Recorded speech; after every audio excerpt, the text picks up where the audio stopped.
Hello everyone, I'm Sabika Alam. Today I'm going to talk about shared economy, a business model that allows people to share or rent underused assets or services through digital platforms. Companies like Uber, Airbnb, Pata are common example. Many people think sharing economy is a completely new idea, but actually people have always shared things. The real difference today is that technology has made sharing much safer, easier, and faster. As shown in the first slide, the sharing economy is not a new idea, it's just easier now. In the past, people borrowed tools from neighbors, shared rides with friends, or rented out extra rooms. However, these arrangements were slow, based on personal connection, and often involved delays or bargainings. Today, smartphones, GPS, and mobile apps allow strangers to connect instantly. We can book a ride, reserve accommodation, and rent equipment within just a minute from anywhere. First, almost everyone is online because smartphone and internet access have become worldwide. Second, rating and reviews build trust. Customer can read reviews before choosing driver, host, and service provider, making transaction much safer. Third, digital payment system make the process simple and secure. Payment can be completed within just a tap. In conclusion, sharing economy is transforming how we access goods and services with continued technological innovation and better regulation. It will remain an important part of the global economy. Thank you. We have talked about what is sharing economy. Now let's meet the two companies that made this idea world famous. So in 2009 in San Francisco, someone had a simple thought: car seat parked outside all day doing nothing. So what if normal people use their own car to give rides? That's how Uber started. Now you just open one app, tap one button, and driver comes to you. No cash, no arguing about the price. Uber decides it's all. Today Uber has over 1 billion plus users in over 70 countries. Drivers gives their car and time. The rider gets a fast ride. Uber just connects them. Almost the same story happened a year earlier in 2008, but with space instead of a car. Someone realized a spare room could be worth something to a traveler, and often it's cheap and more personal than a hotel. The idea became Airbnb. Today it has over 8 million listings over 220 countries and 1 billion guests 1 billion over 1 billion guests have stayed to it. Same idea as Uber. Someone says shares space, someone else uses it, and Airbnb just connects them. But these are just two most famous names. The same model has spread everywhere. But these are tax debit, Pathao, Uber, Poshmark all use the same idea just in different areas. So really, Uber and Airbnb weren't just the whole story. They were just the spark that showed everyone the idea could work almost for anything.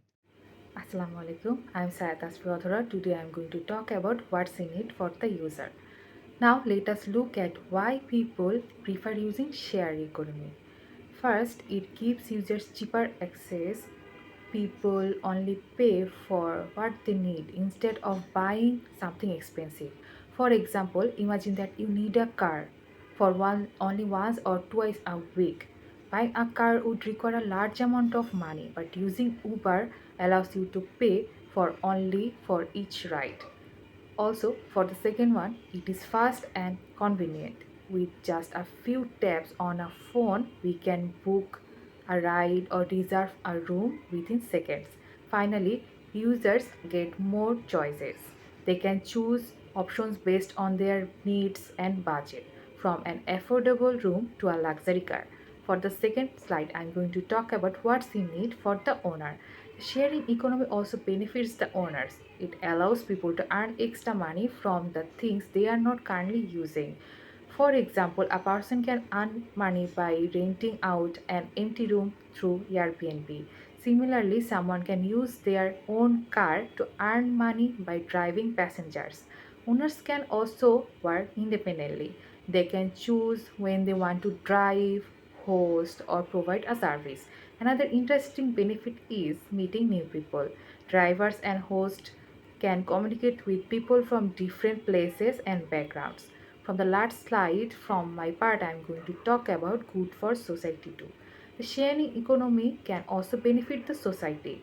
Sharing resources may reduce waste. For example, when more people use shared cars, fewer cars may be needed on the road. This can reduce traffic, fuel use, and pollution. It can also support the local communities because local drivers and hosts earn money directly. So that's all from my part today. Thank you for listening. Now I'm going to hand it over to Miss Ajita Abedin. Assalamu alaikum everyone. Before jumping into the topic, let me ask you a question. Would you get into a stranger's car or spend the night into a stranger's home? A few years ago, most of us would probably say no. Yet today, millions of people do that exactly every day. So, what changed? The answer is trust. Sharing platforms like Uber and Airbnb make this possible through three simple steps: ratings and reviews, identity verification, and secure online payments. So people may be sharing their car, homes, and services, but the platforms are really providing is trust. So now that the trust is established, let's see how this process works.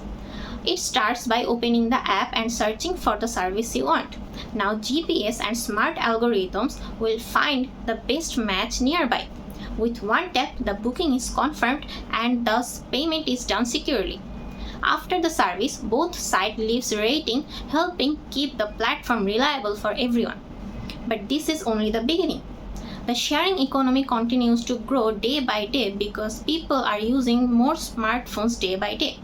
Younger generations prefer access over ownership, and new sharing platforms and services are expanding into fashion, tools, and storages. This proves that sharing economy is not just a trend anymore, it's becoming a major part of our life. Now, I would like to hand over the next presenter, Mahia Mahmood, to discuss the challenges of sharing economy.